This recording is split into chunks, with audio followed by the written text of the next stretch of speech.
Good morning dear students. मैं किरण TGT Sanskrit केंद्रीय विद्यालय नमकवांग इम्फाल नंबर 3 से आज आप सभी के समक्ष कक्षा 6 रुचिरा भाग 1 से लेसन 5 वृक्षः आप सभी के सामने लेकर प्रस्तुत हूँ। तो पाठ को शुरू करने से पहले बच्चों हम पहले पाठ के शब्दार्थ देखेंगे और फिर हम इसके अनुवाद को समझेंगे। पहले मैं आपको पाठ का मीनिंग बता देती हूँ। पाठ का नाम है वृक्षः। ये एक बहुवचन शब्द है और जिसका अर्थ होता है पेड़, ठीक है, ट्री। तो शब्दार्थ कर लेते हैं। जो पहला है वने वने। वने वने, वने वने का अर्थ होता है प्रत्येक वन में। निवसंती, रहते हुए या रहने वाले। रचयंती, रचते हैं या बनाते हैं। शाखा, टहनियाँ या डालियाँ। यहाँ इंग्लिश मीनिंग दिए हुए हैं। मैं संस्कृत और हिंदी में बोलूँगी और आपको ये इंग्लिश भी एक बार इनको देख लेना है ताकि आपको अच्छे से क्लियर हो जाए। दोला, झूला। दोला क्या होता है? झूला। आसीनः, बैठे हुए। आसीना होता है बैठे हुए। विहगा, पक्षीगण। किमपि, कुछ भी। कूजन्ति, कूकते हैं या कूकती हैं या बोलते हैं। संततम, निरंतर या लगातार। साधुजनाः, तपस्वी लोग, सज्जन लोग या अच्छे लोग। इव, की तरह। पिबन्ति, पीते हैं। स्पृशन्ति, स्पर्श करते हैं। नभः, आकाश को। सिरसु, सिर पर। वहन्ति, ढोते हैं या कैरी करते हैं। पयोदर्पणे, जल रूपी दर्पण या जल रूपी आईना। यहाँ पर ये दो शब्दों से मिलकर बना है बच्चों, जिसका पेय का अर्थ होता है जल और दर्पण का अर्थ होता है आईना या शीशा। तो क्या अर्थ हुआ? जल रूपी शीशा। सब प्रतिबिंबम, अपने प्रतिबिंब को या अपनी छाया को, ठीक है। फिर है पश्यन्ति, जिसका अर्थ है देखते हैं। तो पंचम पाठ है बच्चे, पाठ 5 वृक्षः मतलब पेड़। यहाँ संस्कृत है और इधर मैंने हिंदी लिखा है। तो संस्कृत एक बार उच्चारण करती हूँ मैं। वने वने निवसन्तो वृक्षः। वने वने का क्या अर्थ है? प्रत्येक वन में, प्रत्येक जंगल में। निवसन्तो, रहते हैं, और वृक्षः, पेड़।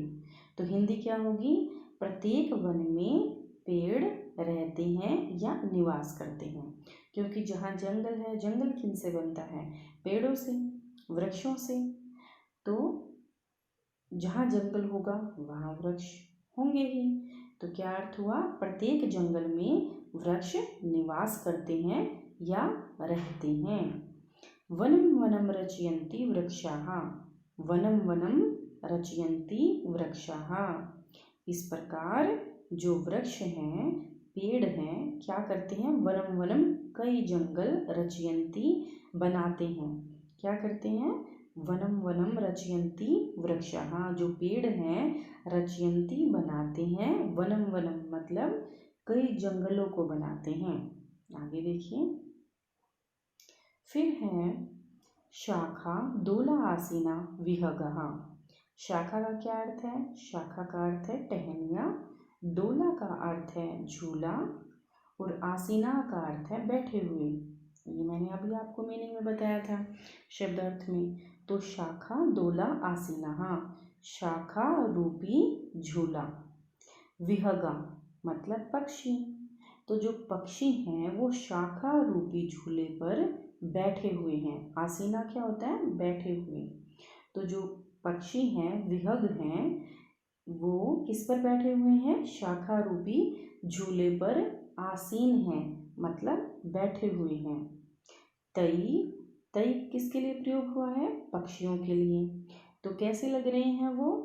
तई किमपि कूजन्ति वृक्षः, मानो जो वृक्ष हैं उनके माध्यम से।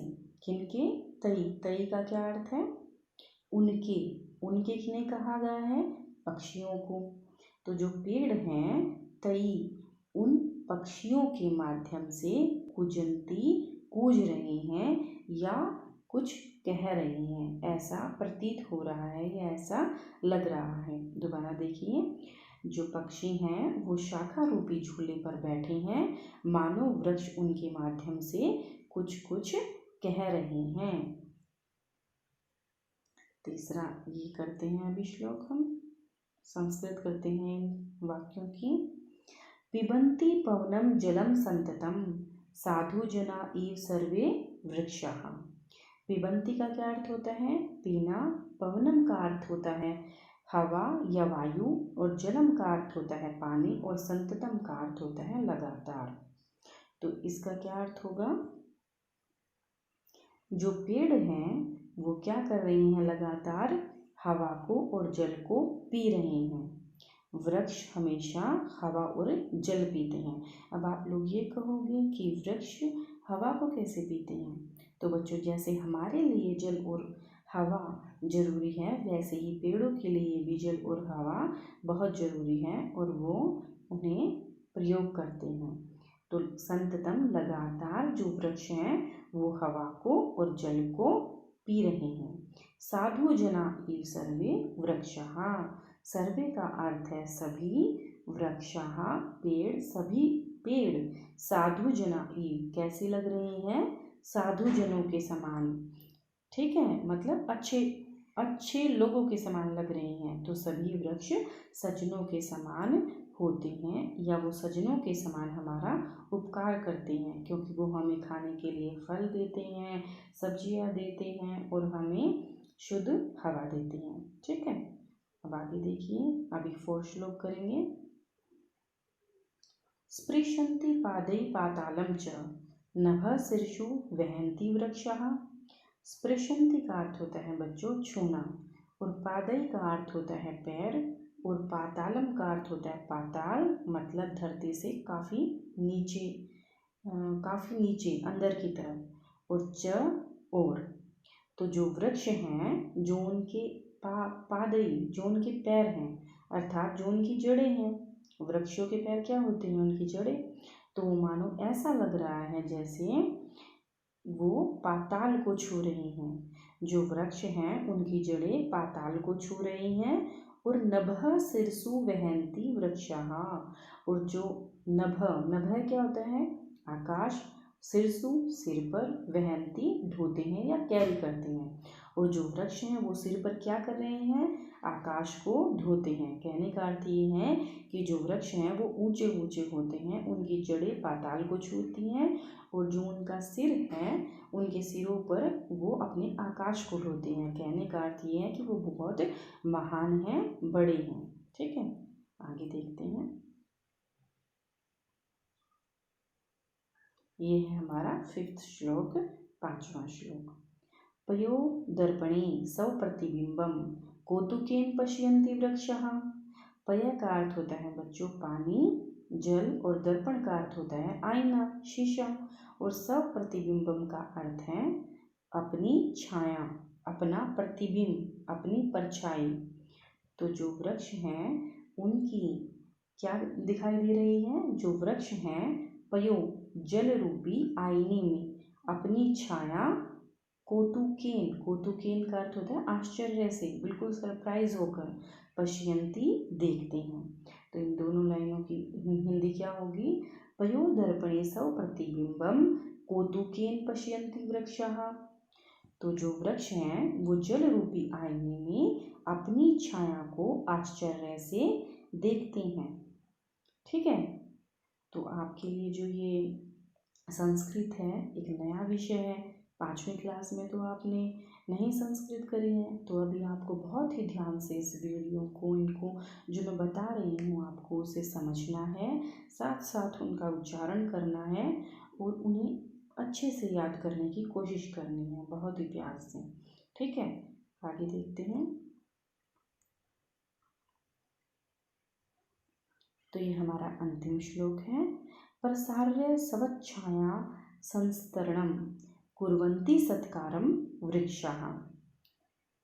तो यहाँ क्या है? प्रसार्य फैले हुए हैं, सब छाया अपनी छाया संस्तरणम बिस्तर। जो वृक्ष हैं वो क्या कर रहे हैं, प्रसार्य, उन्होंने फैला रखा है किसे, अपनी छाया रूपी बिस्तर को।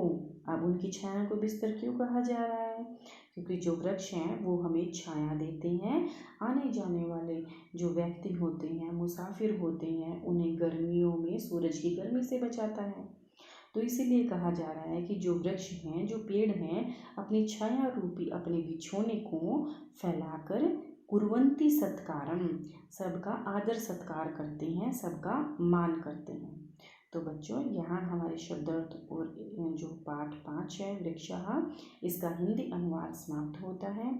यहाँ मैंने आपको हिंदी अनुवाद सबका नीचे की तरफ लिखा हुआ है, साथ ही लिखा हुआ है, तो आपको इसे अच्छे से याद करके समझकर उसके बाद अपनी संस्कृत की कार्य पुस्तिका में लिखना है। ठीक है।